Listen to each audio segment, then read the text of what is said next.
अस्सलामुअलैकुम aspirants CSS and PMS के और इसके अलावा वन पेपर एग्ज़ाम के जो एक्सपायरेंट्स हैं उन सब की आज एक ही क्लास है इकट्ठे, मतलब आप लोगों की क्लास है केमिस्ट्री के हवाले से, जिसमें हम लोग चैप्टर वाइज जो है सिलेबस देखेंगे। ये बेसिकली सीएसएस का सिलेबस है जो कि पीएमएस में भी यही चीज़ें होती हैं और वन पेपर एग्ज़ाम में भी आप लोगों को यही तैयारी करनी होती है। सही है, तो अब हम देखते हैं इसको कि हमें क्या क्या पढ़ना होगा और कैसे जो है आप लोग जो सीएसएस और पीएमएस के एस्पायरेंट्स हैं वो किस तरह 70+ 80+ मार्क्स जो है वो केमिस्ट्री में ले सकते हैं, और बाकी जो वन पेपर वाले हैं वो भी ऐसे ही जो है वो स्कोर हाईएस्ट स्कोर जो है वो गेन कर सकते हैं।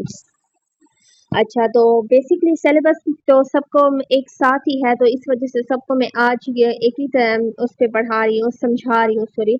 तो कल से हम लोग जो है वो केमिस्ट्री के जो हमारे पास इन एग्ज़ाम्स के जो सब्जेक्टिव एग्ज़ाम्स के जो एस्पायरेंट्स हैं उनकी क्लास अलग से होगी और जो वन पेपर एग्ज़ाम के हैं उनकी अलग होगी, क्योंकि ऑब्वियसली वो एमसीक्यूज़ वाइज पढ़ेंगे। अच्छा, तो अब जो है पहले मैं ये बात क्लियर कर दूं कि बहुत सारे बच्चे जो हैं वो कंफ्यूज होते हैं, क्योंकि उन्हें कहा जाता है कि केमिस्ट्री एज अ सब्जेक्ट वो ऑप्ट ना करें, ठीक है। लेकिन मैं जो है आप लोगों को ये सजेस्ट करूँगी, क्योंकि मैं खुद भी केमिस्ट्री की जो है वो लेक्चरार हूँ, तो जो चीज़ मैंने ऑब्ज़र्व की है बच्चों की डीएमसीज़ वगैरह से, जो चीज़ मैंने देखी है, 2 के मार्क्स उनके बहुत सारों के मेजॉरिटी के कम आते हैं एक पेपर में, ठीक है। दूसरे में ज़रा हाईएस्ट आते हैं उनके पेपर 1 में।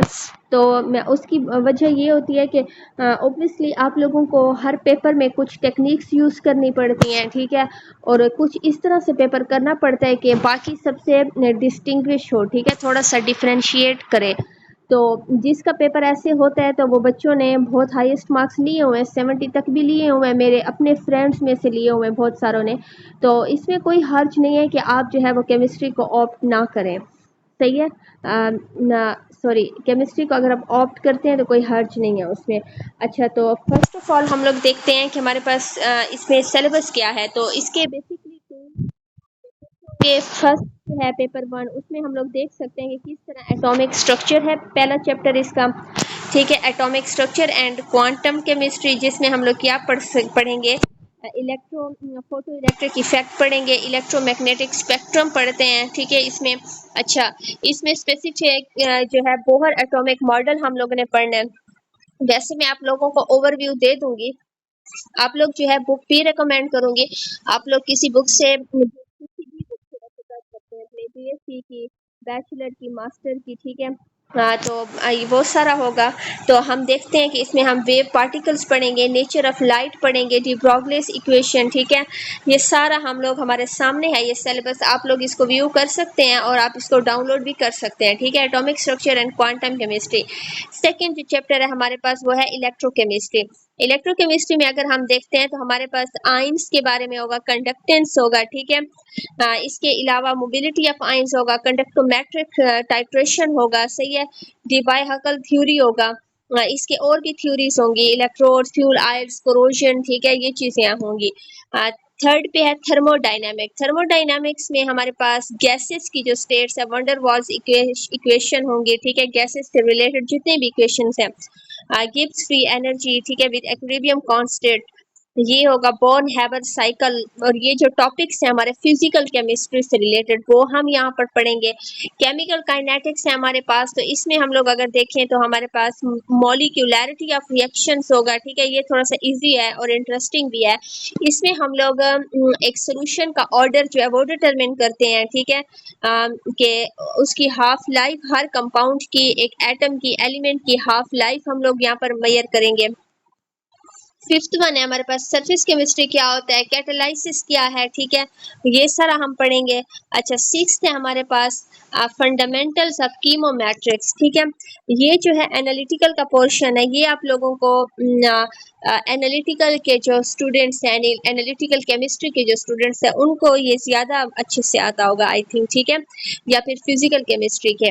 और बाकी वालों को फर्स्ट टाइम इसको पढ़ना पड़ेगा, जो ऑर्गेनिक केमिस्ट्री या इनऑर्गेनिक है, ठीक है, वो फर्स्ट टाइम इसको शायद पढ़ेंगे।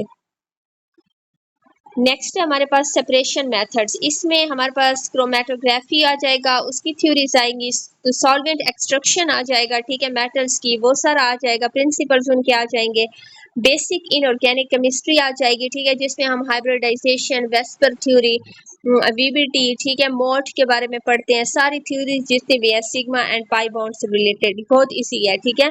एसिड एंड बेसिस का चैप्टर आएगा, वो भी बहुत इजी है, न्यूमेरिकल टाइप के क्वेश्चन अगर आज यहाँ से मिलते होते हैं, ठीक है।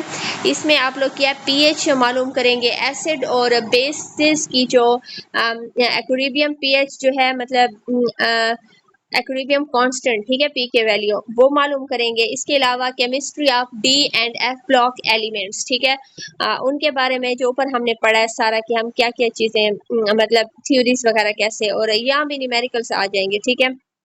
तो ये हो गया आपका फर्स्ट पेपर। अब अगर हम चलते हैं पेपर 2 की तरफ, तो पेपर 2 में मेजॉरिटी जो मेन चीज़ है वो है ऑर्गेनिक केमिस्ट्री, ठीक है।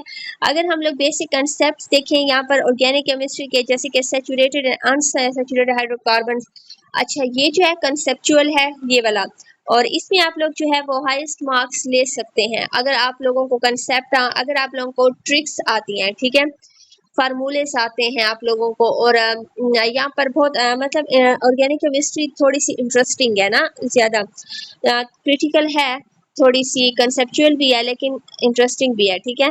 तो इसमें एरोमेटिक कंपाउंड्स हैं, जैसे कि बेंजीन हो गया, ठीक है, इलेक्ट्रोफिलिक सब्स्टिट्यूशन रिएक्शन उनके हो गए, इसके अलावा और भी जितने भी बेंजीन से फिनोल्स हो गए उनसे रिलेटेड, ठीक है, केमिस्ट्री ऑफ फंक्शनल ग्रुप्स। तो इसमें हमारे पास हमें इतने रटे नहीं मारने पड़ते इस पेपर 2 में। इसमें ये होता है कि आप लोगों को आयु पैक और जो सिंपल जो मतलब नेम्स हैं, ठीक है, कंपाउंड्स के, वो आप लोगों को स्ट्रक्चर्स वगैरह वो सीखने पड़ेंगे कि आपने कौन से स्ट्रक्चर को कैसा नेम देना है, ठीक है। वो चीज़ें तो बस वही आते हैं, 5-6 स्ट्रक्चर दिए होते हैं, तो उनके अपने नाम, नोमेनक्लेचर जो होता है वो आपने लिखना होता है, या फिर ऐसे होता है कि अगर नेम्स आपको दिए होते हैं तो आपने उन्हें स्ट्रक्चर ड्रा करने होते हैं।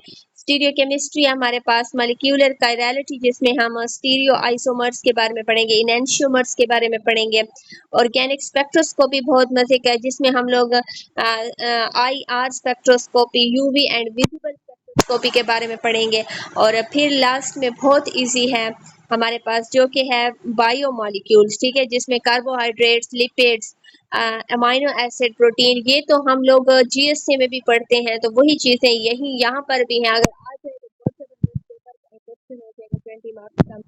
और नेक्स्ट है हमारे पास मेटाबॉलिज्म है और केमिकल इंडस्ट्री। अच्छा, केमिकल इंडस्ट्री हमारे पास इनऑर्गेनिक की बुक है जफर इकबाल की, वहाँ से हम लोग करेंगे, ठीक है। सीमेंट, ग्लास, पेपर, फर्टिलाइजर्स वगैरह ये बैचलर की है या बीएस वालों की भी होती है।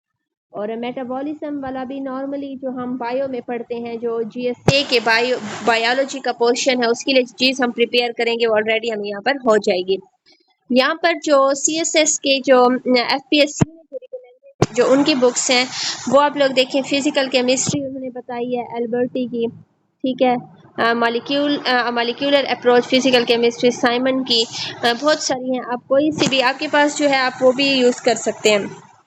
और यहाँ पर आप देखें उन्होंने एनालिटिकल केमिस्ट्री हार्वर्ड डी की बताई है, और इनऑर्गेनिक केमिस्ट्री नीचे देखें मीसलर की। ये तो सारे जो केमिस्ट्री की जो बुक्स हैं, एडवांस्ड इनऑर्गेनिक केमिस्ट्री देखें, ये भी अच्छी बुक है बहुत इनमें से।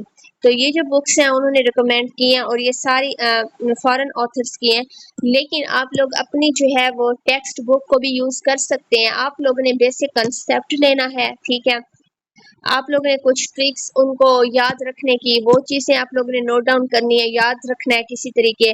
उसके बाद जो है प्रैक्टिस जितनी करेंगे तो उतनी ज़्यादा, मतलब आप लोगों की प्रैक्टिस जितनी अच्छी होगी मार्क्स उतने अच्छे लेंगे, सही है। उम्मीद करती हूँ कि आप लोगों को समझ आ गई होगी सारे सिलेबस की। इंशाल्लाह अब हम कल से जो है फर्स्ट क्लास इसकी स्टार्ट करेंगे।